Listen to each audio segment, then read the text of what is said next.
Hey everyone, Josh here, Solopreneur Grind, back at you with another YouTube video doing a book review this time.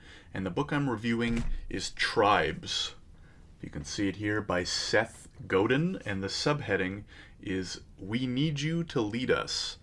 And it's pretty clear once you read the book that that's definitely the main message and, point that Seth is trying to make in writing this book. Really interesting. So I'm going to go over the three key things that I learned and took away from it.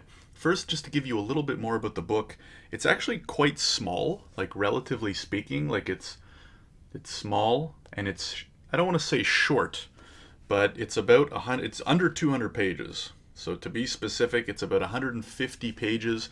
It's pretty small, so the pages aren't super long. And in terms of how it's actually broken down, there are no chapters. So I'm not going to actually flip through it. Hopefully you'll take my word for it.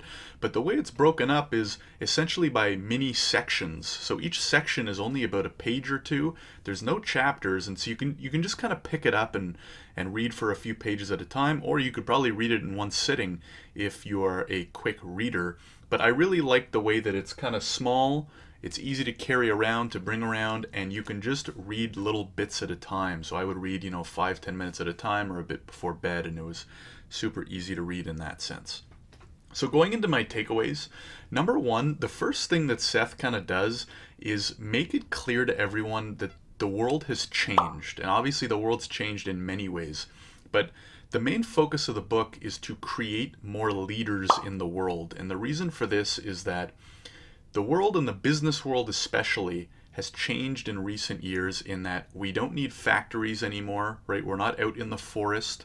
We're not creating basically assembly lines where you just needed managers to kind of tell people what to do and make sure they were doing it, and everyone just went to work and went home, and that was it.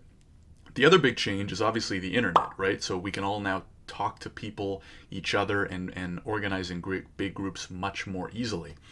And so the culmination of that and many other things is that now more so than ever, we need leaders, right? We don't need managers to tell people how to assemble their part in the manufacturing facility. We need leaders to help drive and motivate people forward to create new amazing ideas and all of that good stuff. So lesson number one, the world, not just the world itself, but the business world as well, has changed a lot, and we need leaders as a result of that and not so much managers. Now, lesson number two is Seth goes into much more detail about what exactly is a leader, what makes a leader, what should leaders be doing.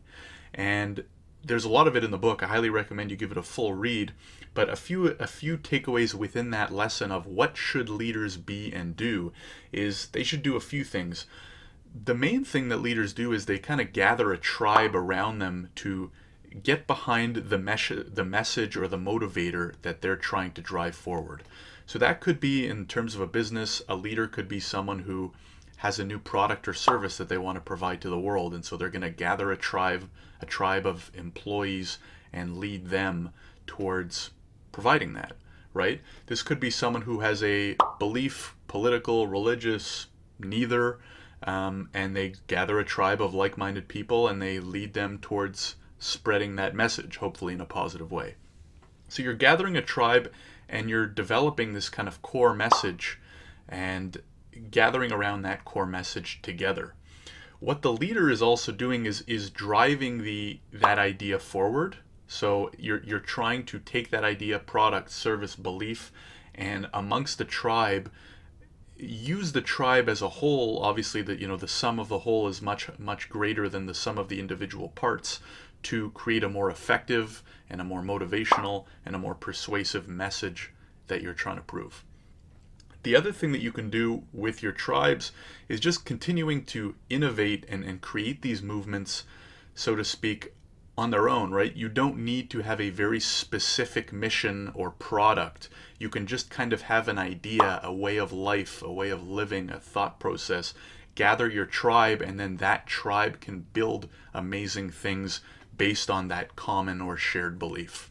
So there's not really one defined thing per se, right, that a leader has to or should do. But if you have a motivation, a desire, a belief, a way of living, and you can gather a tribe around you that thinks or acts the same way, then you're doing your job, assuming all of that is positive, of course, then you're doing your job as a leader. Now, the third lesson, and it kind of ties into number 2, there is no one way to lead, and there isn't one type of best leader, right? So we've learned a lot that there are different leadership styles, there are different management styles, different personality traits. People can be born this and born that. That's not so important with leadership or being a leader. In fact, that can actually, and probably does, inhibit too many people from taking the first step, which is to just do it, right? So what Seth really, not only does he say it outright, but it's kind of the way the book is written, in the fact that there are no chapters, there's no sections, there's no to-do lists, there's no lists of anything really.